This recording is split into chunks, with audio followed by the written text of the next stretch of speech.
Va a ser un desastre esta mañana. Pero Dios determinó otra cosa. Y no es que nosotros seamos mejores. Oiga bien, no es que Puerto Rico sea mejor que otros países. De eso no se trata. Se trata de que la misericordia de Dios es grande. No es que nosotros seamos mejor que nuestros hermanos haitianos, nuestros hermanos dominicanos, nuestros hermanos de las islas menores. No. Es que Dios es bueno. Y ha tenido una vez más misericordia con nosotros. Así que no es porque nosotros seamos mejores. Por eso debemos darle gracias a Dios. Y una de las experiencias más bonitas que hay cuando las familias se reúnen, de esas reuniones familiares, es cuando nace un niño. Exacto. Amén. Pilar siempre me apoya. Y nace el niño y llegan las llamadas. Mira, nació el bebé o nació la bebé. Y todo el mundo corre hacia dónde? Al hospital a ver al bebé. ¿Y qué pasa cuando llegan a ver al bebé? Empiezan y miran al niño o a la niña y dicen: ¡ay, se parece a la misma cara de la mamá! La nariz del papá. Y ese pelo es del abuelo. Cuando en realidad el niño recién nacido no se parece a nadie. Vamos a ser sinceros. Cuando un niño nace no se parece a nadie todavía. Pero nosotros, en nuestro afán de que tengan algo de nosotros, queremos ver nuestra imagen en ese niño. Porque es que se parece a los... No, pero esa frente es de los... ¿Y esa boquita? ¿De quién es? Pues esa boquita la tiene como... Y entonces empezamos a buscar comparaciones.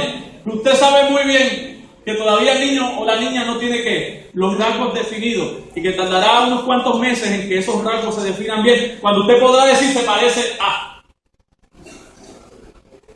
Y hemos leído unos textos donde Dios precisamente está llegando a la hora cumbre de su creación, al hombre y a la mujer. Y cuando Dios crea al hombre y a la mujer, lo creó de una forma distinta a lo que creó el resto de la creación. El resto de la creación primera, Dios la creó a través de ¿qué? De la palabra. Dios decía: hágase. Y lo que Dios decía, era.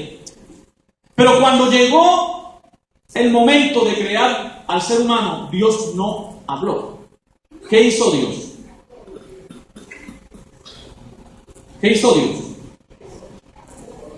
¿Creó un qué? ¿Un muñeco de qué? Del polvo de la tierra. Y después sopló.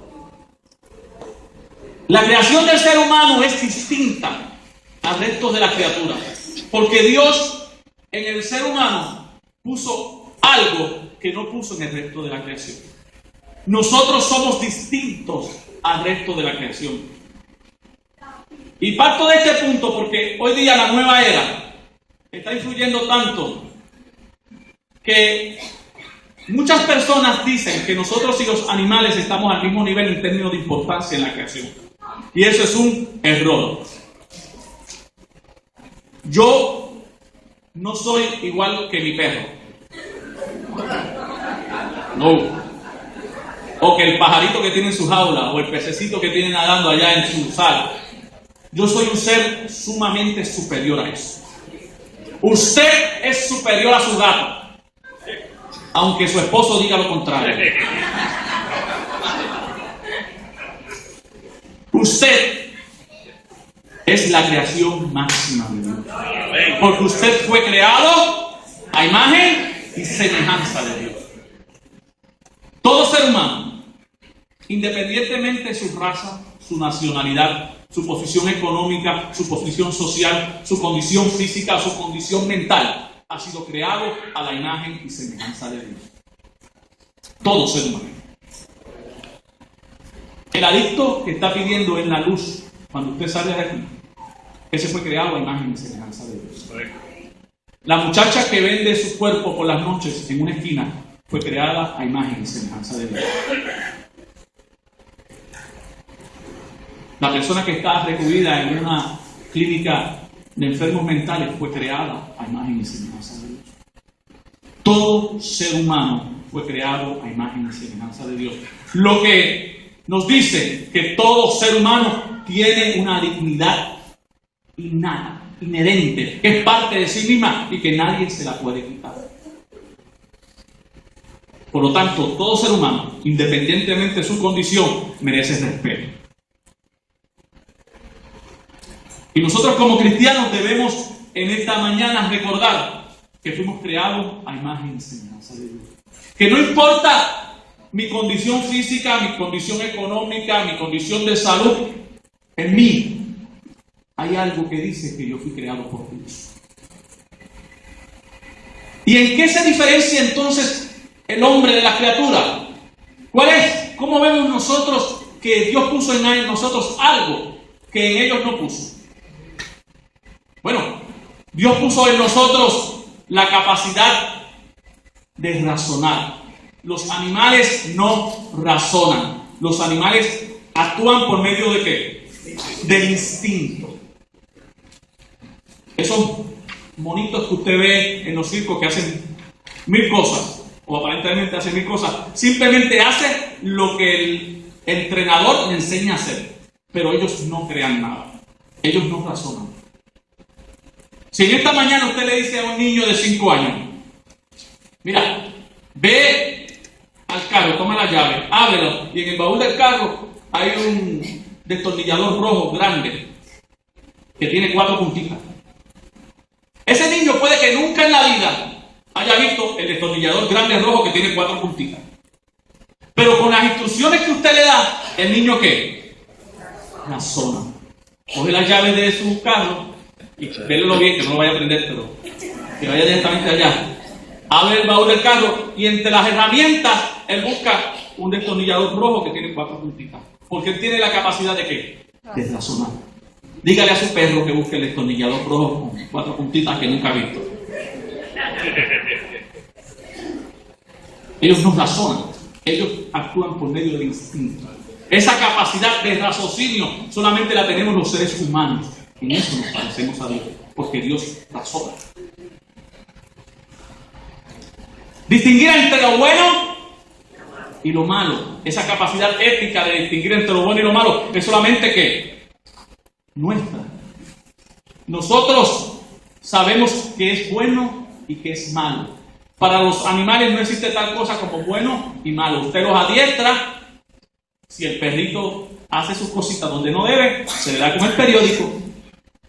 Y ella sabe la próxima vez que si hace las cosas donde no debe, le van a dar con el periódico. Al niño usted no le da con el periódico. Se supone que no. Se supone que usted al niño ¿qué? Le explique y le vaya enseñando por medio del raciocinio que eso está mal. Y el niño va aprendiendo que eso está mal. Porque está bien. Esa capacidad de razonar, esa capacidad de distinguir entre lo bueno y lo malo, solamente la tenemos ¿quién? Los seres humanos. La capacidad de amar. Los animales tienen cariño, los animales son agradecidos, pero los animales no aman. No aman a nivel bíblico, a nivel del sacrificio que Dios nos pide. Esta mañana nuestra maestra de la clase de los jóvenes nos hablaba del amor, tal como Pablo le enseña en el capítulo 12 de Romanos. Y decía, comienza Pablo esa parte de acá diciendo, el amor sea sin fingimiento. Distingan lo bueno de lo malo. Y la maestra nos estaba dando 20 características del amor, como lo debemos practicar los cristianos. Los animales no aman, los animales agradecen. Y podríamos en esta mañana seguir nombrando una serie de cualidades que nosotros tenemos que los animales no tienen. Nosotros tenemos la capacidad de crear. Los animales no crean. Los animales siempre se dejan guiar por el instinto. Por eso es que nosotros tenemos arte, tenemos literatura, tenemos ciencia, tenemos tecnología. ¿Por qué? Porque creamos, inventamos. Esa capacidad creativa no la tienen los animales. Las renitas van a hacer sus nidos como lo hicieron hace 400 años. Ellas no se han inventado un nido de 2 pisos, que tenga varios cuartos. que tenga una suite para los papás y los papás. No. Las golondrinas van a seguir pegando su nido arriba del techo, porque así lo han hecho siempre. No lo van a construir de otra forma, porque el instinto le dice que eso. Somos nosotros, los seres humanos, los que creamos, los que inventamos, hacemos arte, hacemos literatura, hacemos cosas nuevas que los animales no pueden hacer. Somos una categoría superior a los animales. Y es por eso que Dios nos dio la capacidad de tener dominio sobre la creación. En eso también nos hizo parecido a Él. Nos dio dominio, la capacidad de enseñorearnos, dice el texto, sobre todos los animales de la creación. Entonces, ¿qué sucede? Si todos somos creados a imagen de Dios, si Dios nos ha dado esas capacidades que no tienen los animales, si Dios nos ha hecho a su semejanza, ¿qué ha pasado? Bueno, yo quiero que usted vea en el capítulo 3 de Génesis. Vamos al capítulo 3. Pasa a la próxima. Bien, de 7 al 10.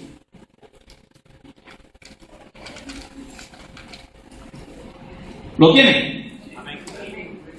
Dice la palabra de Dios. Entonces fueron abiertos los ojos de ambos y conocieron que estaban desnudos. Cosieron hojas de higuera y se hicieron delantales. Y oyeron la voz de Jehová, Dios, que se paseaba en el huerto al aire del día. Y el hombre y su mujer se escondieron de la presencia de Jehová, Dios, entre los árboles del huerto. Mas Jehová llamó al hombre y le dijo: ¿dónde estás tú? Y él respondió: oí tu voz en el huerto y tuve miedo, porque estaba desnudo y me escondí. Hay un elemento que entra en la Biblia y que entra en nuestras vidas que hace la diferencia. ¿Entró qué? El pecado. Ese hombre y esa mujer que Dios hizo perfecto. Ese hombre y esa mujer que tenían una íntima comunión con Dios, que tenían una inteligencia superior, que tenían esa capacidad creativa, que tenían esa capacidad de amar, que tenían esa capacidad de relacionarse, pecan. Y cuando el hombre y la mujer pecan, la imagen que de ellos había en Dios, ¿qué pasó? Se distorsionó. Ahora, yo quiero hablarles de una señora que se llama Cecilia Jiménez. Cecilia Jiménez es una señora española que vive en la ciudad de Borja, Zaragoza. Y esta señora visitaba con frecuencia la parroquia católica de su pueblo. Y allí en la pared, en una de las paredes de la iglesia, hay un cuadro. Y ese cuadro es un cuadro de Jesús, una imagen del rostro de Jesús. Pero ese cuadro fue pintado en el siglo XIX. Así que el tiempo, la salitre, fue corrompiendo poco a poco ese cuadro. Y ella se dio a la tarea de restaurarlo. Ella iba con su pincel y su pinturita, iba arreglando. Pero hasta agosto de este año, doña Cecilia solamente había retocado la túnica. En agosto de este año, ella comenzó a restaurar la rostro. Yo quiero ver cómo fue que quedó la pintura verde. Bueno, la pintura antes de que doña Cecilia la restaurara y la pintura después. ¿Qué le pasó a la imagen de Jesús? La distorsionó. Ella tenía muy buenas intenciones, una señora que sobrepasa los 80 años. Ella tenía la mejor de las intenciones de poner eso bonito. Pero miren lo que pasó. Ella cogió la imagen de Jesús y con unos pinceles y eso, trató de arreglarla. Esto creó una noticia que corrió por todo el mundo. Y si usted va en este momento a Google y pone Homo o Homo, Homo, va a aparecer la historia de la señora y la va a ver a ella hablando y todo eso, porque se creó un revolú, como diríamos aquí, porque esa señora cogió una pintura del siglo XIX y la dejó así. Sin permiso, claro, está del otro hilo. ¿Y por qué traigo esta historia? Porque precisamente el pecado, eso es lo que ha hecho con nuestra imagen de Dios. El pecado ha distorsionado la imagen de Dios en nosotros. El pecado ha dañado lo que había de Dios en nosotros. Nosotros tenemos la capacidad de pensar, tenemos la capacidad de amar, tenemos la capacidad de crear, tenemos la capacidad de relacionarnos, tenemos la capacidad de comunicarnos, de inventar. Pero cuando el pecado entró a la vida de Adán y Eva, ¿qué sucedió con ellos? Dice la Biblia que se hicieron ¿qué? Delantales ¿para qué? Para cubrirse. ¿Pero de qué se están cubriendo si todavía han estado desnudos? ¿Se avergonzaron de quién? De ellos mismos. La imagen que ellos tenían de ellos, ¿qué pasó? Se distorsionó. Porque el pecado, cuando entra a la vida del hombre, crea 4 separaciones, que lo hemos dicho acá en otra ocasión. Cuando el hombre y la mujer pecan, se rompe su relación ¿con quién? Con Dios. Primero, el pecado nos separa de Dios. Segundo, el pecado nos separa de nosotros mismos. Ya yo no me veo como me veía antes. Cuando usted se levanta por las mañanas y se para frente al espejo, ¿qué usted ve? ¿A quién usted ve? En ese proceso reconstructivo que hacemos todas las mañanas, o por lo menos tratamos, ¿a quién usted ve en el espejo? Porque mucha gente se paran frente al espejo y ven a Tom Cruise. Y ellos se ven como Tom Cruise. Otros se paran frente al espejo y se ven como Shrek.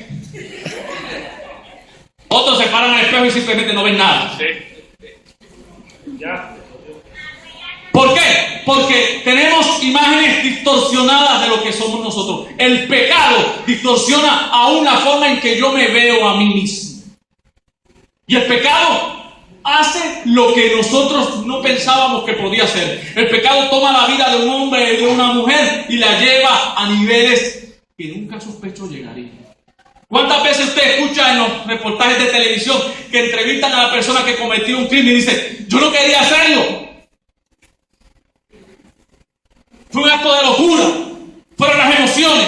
Y usted ve a ese hombre y a esa mujer con el corazón compungido porque saben que lo que ellos hicieron está mal, pero no saben por qué lo hicieron. ¿Cuántas veces usted se encuentra a estas personas que están en la calle pidiendo y cuando usted habla con ellos y usted le dice Dios te bendiga, te dicen amén? Y si usted habla con ellos, muchos de ellos te van a citar la Biblia. ¿Por qué? Porque estuvieron sentados una vez en nuestras iglesias, pero el pecado ha comenzado a distorsionar la imagen de Dios. ¿Cuántas personas de los que están hoy día en hospitales psiquiátricos estuvieron sentados en nuestras iglesias? ¿Cuántas personas que están en las cárceles de este país conocen mucho de la Biblia, pero están aquí presos? ¿Por qué? Porque el pecado distorsiona, porque el pecado daña, porque el pecado corrompe. Y esas capacidades que teníamos para crear para Dios, la usamos para crear ¿para quién? Para el enemigo. Usted no se imagina, y quizás aquí dentro de la iglesia usted no puede concebir el hecho de que tanta maldad que existe en el mundo. Y dice, ¿cómo es posible? ¿Por qué se inventan tantas cosas? ¿Por qué? Porque tienen la capacidad para hacerlo, pero el pecado lo lleva a hacerlo ¿para quién? Para el mal. En estos días están dando una serie en televisión de Pablo, pero no el de la Biblia, el de Colombia. Y me puse a ver un capítulo de eso de Pablo los otros días. Y estaba uno de los asesinos de Pablo con la Biblia en la mano, citando la Biblia a diestra y siniestra. Y la conocía bien. Y él, antes de hacer el trabajito, él va y lee la Biblia y ora. Y después que lee la Biblia y ora, hace su trabajo. Y aunque eso puede, para muchos de ustedes puede ser ficción, créanme, eso sucede. Y durante toda esa serie usted ve a ellos invocando el nombre de Dios. Y vi un capítulo donde está una bendición a un cargamento de drogas y todo eso. Y dice, ¿cómo es posible? ¿Por qué? Porque el pecado distorsiona nuestra capacidad del bien y del mal.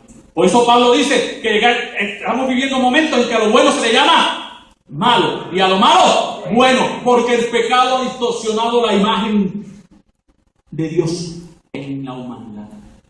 Y usted encuentra gente inteligente, gente con una capacidad intelectual grande, haciendo barbaridades. Y usted dice, ¿cómo es posible? Y cuando sale en el periódico dice, arrestan a fulano por pornografía infantil. Y cuando usted es una persona educada, un profesional, usted dice, ¿cómo llegó a eso? ¿Cómo un hombre con la capacidad intelectual, con los títulos académicos que tiene, pudo llegar a eso? El pecado distorsiona. Y yo sé que este mensaje no es psicológico, no va con la nueva era, pero creo yo que es el mensaje de la palabra de Dios. El hombre y la mujer tan pronto pecaron, se cubrieron porque tuvieron vergüenza de sí mismos, tuvieron vergüenza de lo bueno que Dios había hecho. Y cuando el pecado entra a la vida de una persona, de un hombre o una mujer, la imagen de Dios comienza a distorsionarse. Había un anuncio, no sé si todavía hablan, de mi amigo Rodney. Todavía amigo Rodney, es un modelo, era un modelo. Y en el anuncio dice, este es mi amigo Rodney. Y usted ve ese muchacho con un físico impresionante. Y a la medida que va avanzando el anuncio va dando, según Rodney va metiéndose en la droga. Y cómo su físico va ¿qué? Va deteriorándose hasta que llega el punto en que Rodney muere de una sobredosis. Y ponen la foto. Usted dice, ¿este es el hombre? Los otros días mi niña me enseñaban, papi, mira, este es el nene de la película Home Alone. Y yo, ¿qué? Ese es el niño de la película Home Alone. Y parece un esqueleto caminando. Se ha desfigurado, se ha puesto viejo. Cuando apenas tiene 20 y pico de años. ¿Por qué? ¿Qué pasó? El pecado. El pecado distorsiona. El pecado daña. Pero en esta mañana tenemos buenas noticias. Que ese Dios que te creó a imagen y semejanza de Él, que ese Dios que creó a imagen y semejanza a toda la humanidad, quiere restaurar esa imagen. Y ha hecho lo posible para hacerlo. La Biblia dice que de tal manera amó Dios al mundo que ha dado ¿a quién? A su Hijo unigénito, para que todo aquel que en Él cree no se pierda, sino que tenga vida. Dios no se ha quedado de manos cruzadas. Dios no ve la imagen distorsionada en nosotros y simplemente dice, pues, eso fue lo que ellos quisieron. Porque esa fue una de las capacidades que yo le di, la capacidad de elegir. Y ellos eligieron mal. Pues yo no voy a hacer nada. Muchas veces nosotros tomamos esa actitud. Dice, pues, tú lo hiciste. Que eso es verdad. Pero Dios no hace eso. Dios vio que nosotros íbamos mal. Y dijo, yo voy a hacer algo aquí. Dios sabía que nosotros íbamos a tomar esa decisión. Dios sabía que la humanidad iba a pecar. Pero la Biblia dice que de antes de la fundación del mundo ya Dios tenía un plan. Que desde antes de la fundación del mundo ya Dios había previsto mi pecado y la solución a mi pecado. Y envió ¿a quién? A Cristo Jesús. Su Hijo que se hizo como uno ¿de quién? De nosotros. Se hizo como tú y como yo. Y Dios se encarna en la persona de Cristo. Se hace como un bebé. Crece como un niño. Pasa por la adolescencia y llega a la adultez. Pasando por todo lo que tú pasas. Oye bien, tu Dios no es un Dios que está ajeno a lo que tú estás pasando. Ay, yo me siento solo, yo me siento sola. Dios se sintió solo. Cristo se quedó solo. Aún en el último momento se sintió como solo, porque gritó desde el mareo, Dios mío, ¿por qué me has abandonado? Y esa es la total soledad, creer que Dios ha abandonado a uno. Y Dios en la persona de Cristo lo sintió. Que yo me siento rechazado. Cristo fue rechazado aún por su propia familia y por los de su propio pueblo. Que yo me siento traicionado. Cristo fue traicionado. Que yo me siento... Dígalo. Ya Cristo pasó por eso. Pero ¿sabes qué? Que aunque pasó por todas esas etapas, nunca pecó. Nunca pecó. Por lo tanto, ese hombre que se llamó Jesús de Nazaret tenía la imagen de Dios sin distorsionar. Porque en él no hubo ¿qué? Pecado. Por eso es que nosotros sabemos y reconocemos que él nace de una virgen. Porque precisamente al nacer de una virgen nace sin pecado. El salmista decía, por el contrario, en pecado fui formado y en pecado me concibió mi madre. Reconociendo que él había pecado, reconociendo que él en un momento, cuando nace, ya trae en sí que la semilla del pecado. Sin embargo, Cristo no tuvo pecado. Por eso en esta mañana, cuando tú te acercas a Cristo, te acercas a alguien que te comprende, acercas a alguien que te entiende, a alguien que pasa por todas esas situaciones que tú has pasado o que estás pasando, y tú puedes ir, acercarte al trono de la gracia. Dice el escritor de los Hebreos, confiadamente, porque Él te entiende. Muchas veces usted le cuenta las cosas a la gente y la gente se queda. ¿Pero tú me entiendes? Sí. ¿Tú sabes lo que estoy pasando? Sí, yo creo. Trato, por lo menos estoy tratando. Y quizás es cierto, no te comprende, pero cuando tú te acercas a Jesús de Nazaret, Él sí te comprende, porque Él pasó por eso a un grado suyo. Así que Dios envía a Cristo Jesús a restaurar la imagen que una vez fue distorsionada. Esa imagen es perfecta en Cristo Jesús. Esa imagen hace que Cristo Jesús sea el varón perfecto. Y Pablo lo llama el segundo Adán, porque el primer Adán falló, pero ahora viene el segundo Adán que no falló. Y en ese tú y yo confiamos, en ese tú y yo depositamos nuestra confianza. Y es entonces cuando Dios comienza un proceso en nosotros, que es el proceso de la santificación. ¿Y qué es la santificación? La santificación es cuando Dios comienza, hablando dentro de este contexto, a restaurar su imagen en nosotros, hacernos semejantes a ¿quién? A Cristo. Vamos a Romanos capítulo 8. Un pasaje que usted y yo conocemos bastante bien. Romanos capítulo 8, versículos 28 y 29. Dios está restaurando la imagen en ti a través de su Santo Espíritu. ¿Qué dice Romanos 8:28? Ustedes lo conocen muy bien. Pero queremos entonces entrar al segundo. Dice Romanos 8:28. Y sabemos que a los que aman a Dios, todas las cosas les ayudan a bien. Esto es, a los que conforme a su propósito son llamados. Porque a los que antes conoció, también los predestinó. Oiga bien. Para que fuesen hechos conforme a la imagen de ¿quién? De su Hijo. Vamos a repetir. Porque a los que antes conoció, también los predestinó para que fuesen hechos conforme a la imagen de su Hijo. Para que Él, Cristo, sea el primogénito entre muchos hermanos. Pablo está diciendo en ese capítulo de Romanos 8:28, mira, en este proceso donde Dios está restaurando la imagen de Dios en ti, van a pasar cosas que no son buenas. Van a pasar cosas que son difíciles. Porque ahí dice, en el versículo 28, que todas las cosas obran para bien. Ahí no dice que todas las cosas son buenas. Oiga bien, el texto no dice que todas las cosas son buenas. Dice que todas las cosas, las que sean, obran para bien. Aquellos que aman a Dios.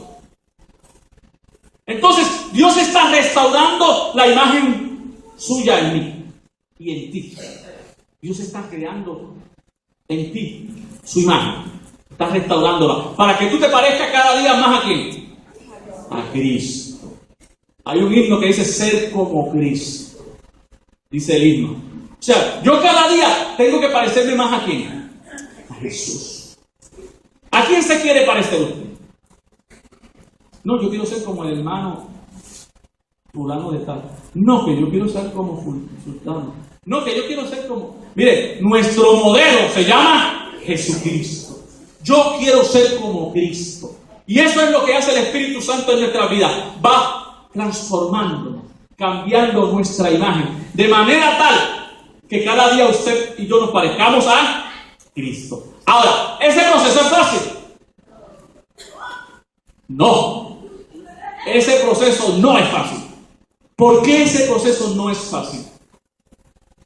Porque somos pecadores. Y nos resistimos en ocasiones a la obra de Dios en nuestra vida. Porque nuestra naturaleza pecaminosa tiende ¿hacia dónde? Hacia el pecado. Y la espiritual hacia Dios. Y tenemos esa lucha interna. Y Dios quiere formarnos para que nos parezcamos cada día más a Cristo. Pero es difícil. Entonces Dios tiene que empezar ¿a qué? A apretar tornillos. A quitar cositas que nos sobran. Y en ese proceso no decimos gracias, Señor. Qué bueno tú eres. Sigue dándole ahí. Sigue. Ese es el área donde yo necesito que tú bregues. Sigue por ahí, Señor. Que aunque me duele, yo te alabo. Amén. Pero muchas veces no. Resistimos y decimos, no, Señor. Ya basta, bájame de aquí. Como el vaso en las manos del alfarero. Nos salimos de la mano del alfarero. Él está creando la imagen de Cristo en nosotros y nosotros, no, Señor, no. Eso duele. Déjame ya quieto. Déjame quieto, suéltame. Pero todas las cosas obran para mí. Y Dios me tiene ahí en la rueda. Y Dios me tiene en ese proceso porque Él está creando la imagen de Dios en mí. Él está restaurando la imagen de Dios. Él me está haciendo semejante a Cristo. Y ese proceso puede ser largo, puede ser corto. Nuestro pastor nos decía hace unos meses atrás que cuando yo me resisto a hacer la voluntad de Dios, entonces llega el quebrantamiento. Y el quebrantamiento es el proceso por el que, como yo me resistí a hacer la voluntad de Dios, pues Dios dice, bueno, ¿no quisiste la buena? Pero vamos de otra forma. Porque Dios se ha empeñado en que Él va a terminar lo que comenzó conmigo. A veces usted dice, ya yo no brego más con eso. Ese marido mío ya no tiene solución. Yo oro que Dios haga la voluntad de Él, porque ya yo con ese no puedo más. ¿Cuántos padres dicen, ese muchacho ya no puedo más con ese muchacho? Yo no brego más con ese muchacho, esa muchacha no tiene remedio. Yo no voy a bregar más con eso. Sin embargo, Dios no es así. Pablo dice que aquel que comenzó la buena obra en nosotros la va a perfeccionar. Si usted es hijo e hija de Dios, sepa algo, Dios no lo va a dejar. Dios va a terminar lo que comenzó. Y aunque te duele, y aunque me duele, Dios lo va a hacer. Y no necesariamente como a mí me dé la gana. Y no necesariamente como a mí me guste. Pero Él va a restaurar esa imagen en nosotros. Y cada día yo me voy a parecer más a Cristo en la manera que yo me someta a Él.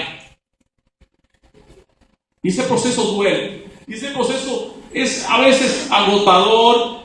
Y nos va a hacer llorar en ocasiones. Y vamos a llorar. Y vamos a gemir. Pero créame, el resultado va a ser bueno. La imagen va a ser restaurada. Y es un proceso por el que todos pasamos, hermano. Y que estamos pasando, porque todavía nosotros no hemos sido totalmente restaurados. ¿Sabes tú cuándo va a terminar ese proceso? Una de dos, cuando vaya o cuando Él venga. Pablo decía, yo quisiera no ser desnudado, ser revestido. O sea, yo quisiera estar, que viniera Cristo. Y yo también quisiera que fuera así, que cuando Cristo venga. Pero ya sea que Él venga, que nosotros vayamos, será en ese momento cuando termine ese proceso. Mientras tanto, estamos cada día pareciéndonos más y más a Él. Pablo dice que nos predestinó para eso, para que nosotros seamos conforme a la imagen de su Hijo. Tenemos muchos modelos, los jóvenes tienen muchos modelos. Decía la hermana que nos predicaba en la campaña que no necesariamente los modelos más llamativos son los mejores. Y usted tiene hoy día personas que son los que más discos venden y tienen problemas de droga, y tienen problemas con su imagen precisamente, y dicen que son anoréxicos. Y los otros días una de estas famosas cantantes, la que Gaga, decía, ya yo no tomo alcohol. Y dije, qué bueno. Y paso te digo, ahora fumo marihuana. Y esos son los modelos.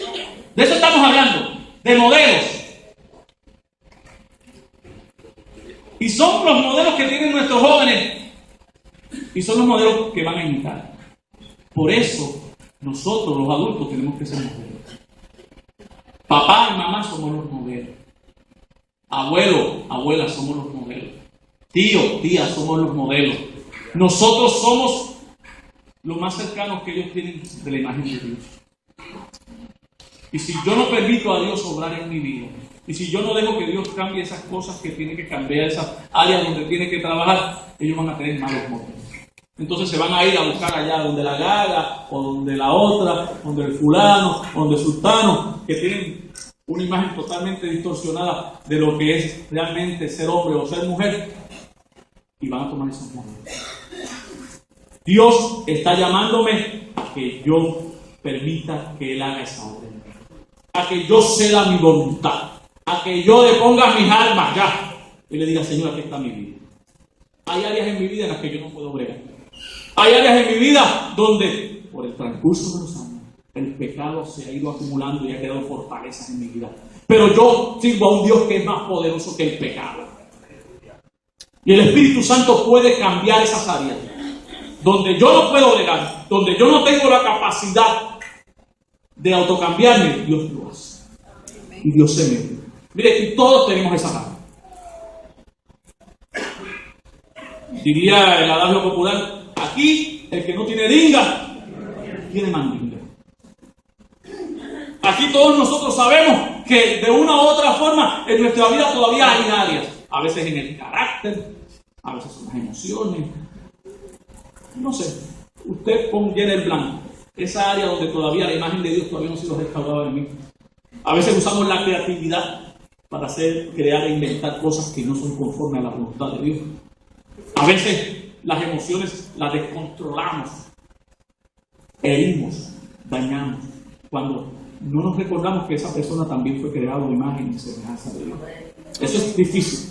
Pero Cristo en esta mañana te llama a ti y me llama a mí a ponerme en sus manos, a entregarle mi vida y decirle: Señor, yo quiero ser más como tú. Hay una canción que cantaba Dani Garrido que decía: Señor, yo quiero ser como tú, porque mi hijo quiere ser como yo.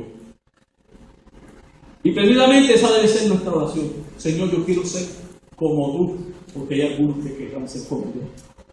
Y mientras más yo me acerque a ese punto en que mi imagen y el Espíritu Santo, a través de su palabra, a través de la oración, a través de las relaciones con los hermanos. ¿Sabe usted que esas relaciones difíciles,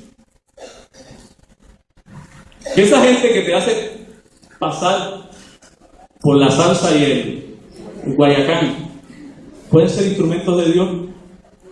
Ay, no me diga eso, hermano. La Biblia dice que Dios llama a Ciro mi siervo. ¿Y quién era Ciro?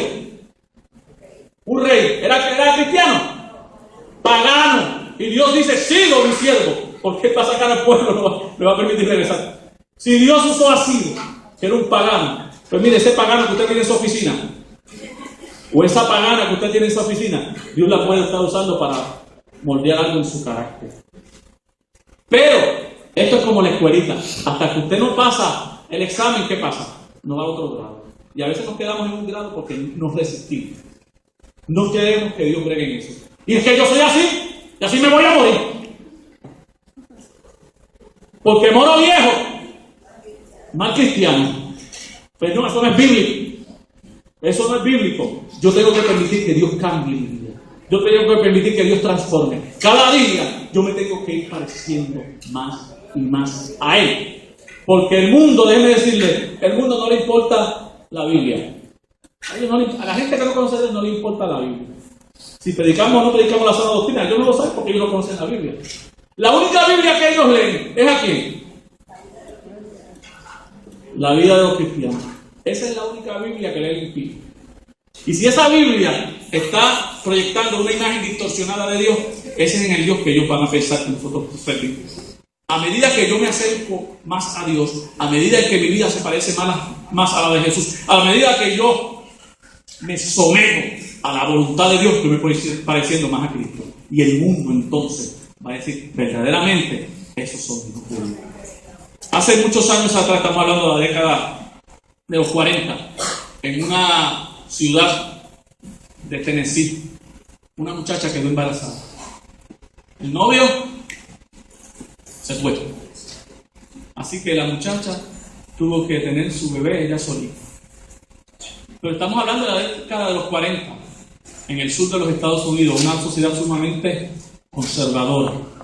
Nació el niño y el niño le ponían nombre en la escuela porque no tenía papá. Todos sus compañeritos le decían cosas, le ponían nombre, porque aquel niño supuestamente no tenía papá.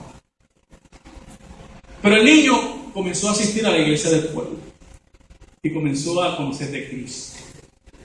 Sin embargo, a pesar de conocer del Evangelio y conocer de Cristo, todavía el niño tenía miedo porque mucha gente lo señalaba en la calle como que el muchacho que no tiene papá.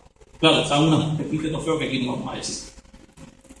Un día llegó un predicador nuevo al pueblo y él fue a escuchar a ese predicador y él no faltó a ninguno de los cultos, pero se sentaba siempre en el último banco para cuando estuvieran haciendo la oración final él salir y no saludar a nadie.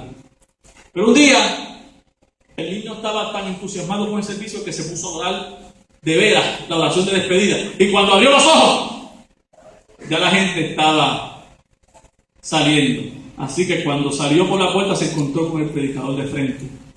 Y el predicador le dijo: oye, yo a ti te conozco. Muchacho, abrió los ojos, ¿de dónde me conociste? Yo sé quién es tu papá.